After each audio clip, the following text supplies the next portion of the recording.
շատ կոնկրետ ունենք մեծ չարիք իդեմս Նիկոլ Փաշինյանի քաղաքականության, որը բազմաթիվ պատուհասներ բերեց մեր երկրի վրա, ոչնչացնելով Արցախը, տալով մեր ինքնիշխան պետության տարածքներ արդեն միջազգայինորեն ճանաչված եւ հիմա ինքը գտնվում է արդեն այդ Զանգեզուրի միջանցքը տալու այդ բանի մեջ, գործընթացի մեջ եւ ավելին ձեզ ասեմ,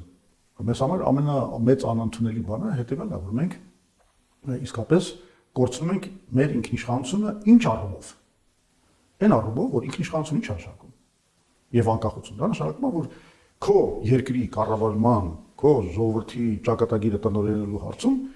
դու ինքնիշխան ես։ Ինչ որ մեկը չի կարող քեզ թելադրի, ասի գիտեք ինչ, դուք այս համակարգը պետք է ունենաք, այս մի բանը պետք է անեք,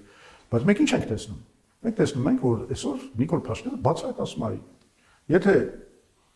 ընտրվի ընդդիմությունը իր ռևիզիոն ծրագրերով, մենք սեպտեմբերին կունենանք պատերազմ։ Ասում է, եթե սահմանադրական փոփոխությունները չանենք եւ անկախության հռչակագիրը չհանենք սահմանադրական տեքստից, մենք կունենանք պատերազմ։ Միջև այդ ասում են, եթե 3 գյուղը չհանձնենք, մենք կունենանք պատերազմ։ Եթե այս բաները չանենք, կունենանք պատերազմ։ Սա ինչ նշանակում։ Սա նշանակում է, որ մենք մեր ինքնիշխանությունը կորցրել ենք, որովհետեւ լավ, այն 3 գյուղերը ասենք կոնֆլիկտային ինչ-որ խնդիր էին կապված, բայց ինչ նշանակում ես չտրվել։ Բայց դու ասում ես խաղաղություն եմ բերել։ Բայց եթե դու խաղաղություն ես բերել, այդ խաղաղությունը կախված է հիմա մեր ազգային ժողովի ընտրությունների ելքից։ Հա, որտեվ ասում եմ ես եմ բերել խաղաղությունը, ես եմ երաշխավորել։ Ուրեմն խաղաղություն չես բերել։ Որովհետև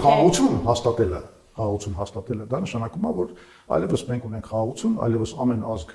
ինքն է տնօրինում իր ճակատագիրը, ներքին հարցերը գոնե։ Իսկ այն ստացվում է, որ ոչ թե մենք ունենք խաղաղություն, այլ մենք ունենք Ալիևի բացարձակ իրավունք նշանակելու իր կուսակալին Հայաստանում։